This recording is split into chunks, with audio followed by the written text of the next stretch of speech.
The Nag Hammadi library, the soul is temporary, not eternal. The idea that the soul is immortal has been a long-standing belief in many religious traditions. However, early Christian and Gnostic writings challenged this idea, presenting the soul as something temporary, perishable, and ultimately to be replaced by the spirit. The following texts demonstrate that the soul is not eternal, but subject to corruption, transformation, and destruction. The psychic Aeon and the corruption of the soul. The concept of our great power speaks of the psychic Aeon as a small and mixed entity that defiles souls through its works.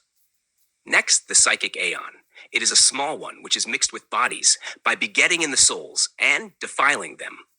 For the first defilement of the creation found strength, and it begot every work. Many works of wrath, anger, envy, malice, hatred, slander, contempt, and war, lying and evil counsels, sorrows and pleasures, basenesses and defilements, falsehoods and diseases, evil judgments that they decree according to their desires. The concept of our great power. The psychic Aeon refers to the soul-endowed Aeon or age, which represents the current era in which we live. In the context of the concept of our great power, this term does not refer to an ethereal realm beyond the natural world, but rather to the present age characterized by the influence of the soul and its struggles. This passage suggests that the soul is tied to the psychic age and subject to corruption, rather than being something inherently immortal. The resurrection and the replacement of the soul. The treatise of the resurrection describes how the resurrection process involves the spirit replacing the soul and flesh. From the Savior, we radiate beams, and we are held in his arms until our own sunset, our death in this life. We are drawn to heaven by him, like beams by the sun, and nothing holds us down. This is the resurrection of the spirit, which swallows up the soul and the flesh. The treatise of the resurrection. This text clearly states that the soul and flesh are ultimately swallowed up by the spirit, emphasizing the temporary nature of the soul. The soul is subject to corruption and death. The tripartite tractate further supports the idea that the soul is bound to corruption and mortality. They became flesh and soul, that is, eternally, which hold them, and with corruptible things they die. Tripartite tractate. The soul, like the flesh, is subject to death and corruption, meaning it is not an eternal entity. The replacement of the soul with spirit. The Gospel of Philip presents the soul as being derived from breath and later replaced by the spirit. Adam's soul came from a breath. The soul's companion is spirit, and the spirit given to him is his mother. His soul was taken from him and replaced with spirit. The Gospel of Philip. This passage directly states that the soul is taken away and replaced with spirit, reinforcing the idea that the soul is temporary. Not every soul is of the truth or immortal. The Apocalypse of Peter challenges the assumption that all souls are of the truth and possess immortality.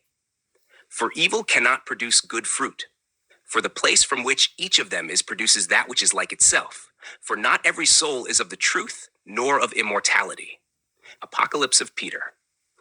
If not every soul is immortal, then the soul itself is not an inherently eternal substance. The soul is not saved without the spirit. The Apocryphon of James describes the dependence of the soul on the spirit, emphasizing its temporary nature. For he knows the desire and also that which the flesh needs, because it is not the flesh which yearns for the soul. For without the soul, the body does not sin, just as the soul is not saved without the spirit. But if the soul is saved when it is without evil, and if the spirit also is saved, then the body becomes sinless. For it is the spirit which animates the soul, but it is the body which kills it. That is, it is the soul which kills itself. The Apocryphon of James. This passage presents the soul as something that can be lost or transformed, rather than an eternal part of a person. The soul is perishable and must put on immortality. Heracleon's fragments from his commentary on the Gospel of John explicitly refutes the idea of the soul's immortality. By the words, "It was at the point of death," the teaching of those who claim that the soul is immortal is refuted. In agreement with this is the statement that the body and soul are destroyed in hell. Matthew 10:28. The soul is not immortal, but is possessed only of a disposition towards salvation, for it is the perishable which puts on imperishability, and the mortal which puts on immortality when its death is swallowed up in victory. 1 Corinthians 15:54. Heracleon, fragments from his commentary on the Gospel of John. Here, Heracleon affirms that the soul is perishable and not inherently immortal. The soul is a body and can be destroyed. The extracts of Theodotus argue that the soul, like the body, is physical and subject to destruction. The demons are said to be incorporeal, not because they have no bodies, for they have even shape and are therefore capable of feeling punishment, but they are said to be incorporeal because, in comparison with the spiritual bodies which are saved, they are a shade, and the angels are bodies. At any rate, they are seen. Why even the soul is a body? For the apostle says, "It is sown a body of soul, it is raised a body of spirit." And how can the souls which are being punished be sensible of it if they are not bodies? Certainly, he says, "Fear him who, after death, is able to cast soul and body into hell."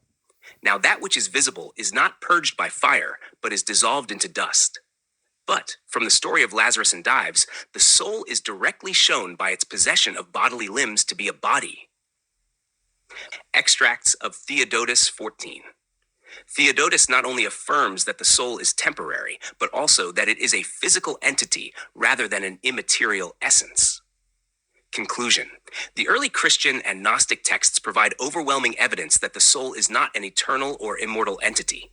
Instead, the soul is temporary, perishable, and ultimately replaced by the spirit in the process of resurrection and transformation.